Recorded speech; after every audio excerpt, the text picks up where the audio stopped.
जी नाज़रीन, ये भारत के मनाज़र हैं और इसमें उनके अरकान असम्बली भी शामिल हैं जो हल्फ उठा रहे हैं कि भारत माता को, इसको अखंड भारत किस तरीके से बनाया जाए। और जो हालात हो रही है सब मुसलमानों के ऑलरेडी वहाँ पर मौजूद हैं और जिस तरह का सलूक उनके साथ हो रहा है, ये नहीं कि जो छोटे लोग हैं, बड़े ओहदों पर बैठे हुए लोग हैं, उनके साथ जिस तरह के हैं, एक्टर्स हैं हमारे साथ, उनके मुसलमान हैं, उनके साथ जो सलूक है इनका। और ये जो जो लाइन है मोदी साहब की लाइन और जिसके ऊपर वो चल रहे हैं, इसका कोई रोक है कहीं, इसका कोई दरवाजा? उसकी वजह यह है कि बहुत मुश्किल है। यही वो लोग थे कि जिन्होंने कहा था कि तुम इसको हिंदुस्तान की तकसीम हम नहीं चाहते, इसीलिए गॉडसे जो था उसने 1 साल के अंदर अंदर गांधी को कत्ल कर दिया था और आज तक वो गॉडसे का दिन मनाते हैं। इसीलिए वो नेहरू खानदान को गालियां देते हैं और पटेल को, वल्लभ भाई पटेल को ऊपर समझते हैं, क्योंकि समझते हैं कि वल्लभ भाई पटेल वो शख्स था कि जो मुसलमानों के खिलाफ था।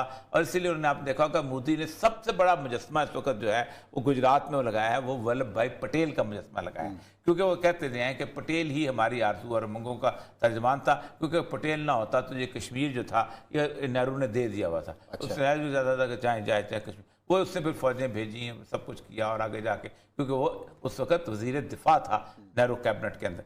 ये वो सारी की सारी चीज़ जो थे पलती पलती पलती पलती 1980 आ गया। अब देखिए कितना लंबी प्लानिंग और कितना लंबा काम।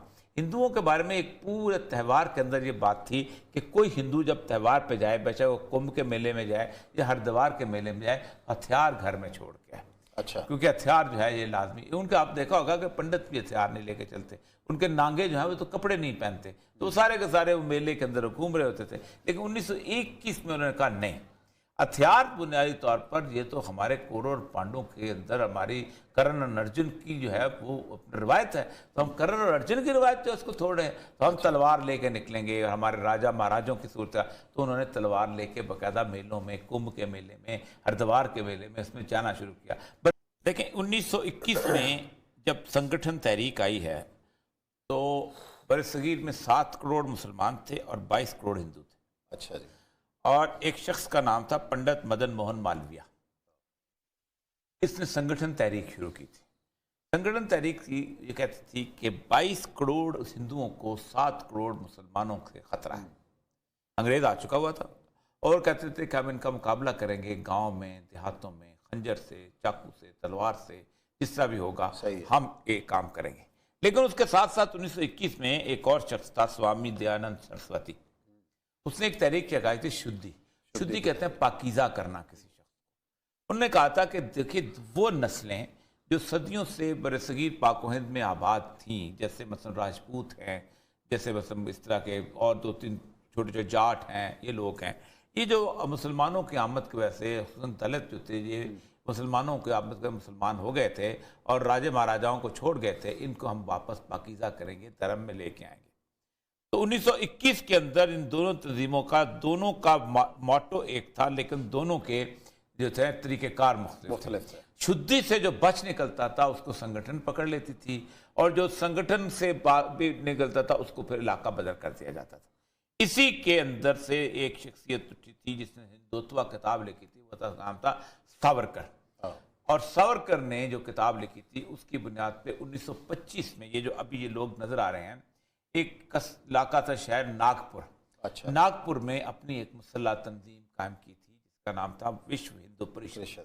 और विश्व हिंदू परिषद के आगे फिर 2 छोटे छोटे धड़े थे, जिनमें एक राष्ट्रीय सेवक संघ और एक था बजरंग दल, और एक औरतों की बजरंग दल थी। ये तीनों चारों, इनको बाकायदा उन्होंने ट्रेनिंग करने के साथ साथ उन्होंने कहा था कि असल मसला ये है कि हम इस बरसगीर पाक व हिंद के अंदर किसी मुसलमान की शक्ल देखना भी पसंद नहीं करते, क्योंकि उन्होंने हमारे पूरे के पूरे इस पूरे खित्ते का सत्यानाश किया है, इसको भ्रष्ट कर दिया है, इसको नापाक कर दिया है। और जिस तरह रसोई को पाक करने के लिए गंगा जल होता है, इस तरह मुसलमानों को पाक करने के लिए मुसलमानों का खून होना चाहिए। जब तक वो खून नहीं बहता उस वक्त तक ये ठीक नहीं होती।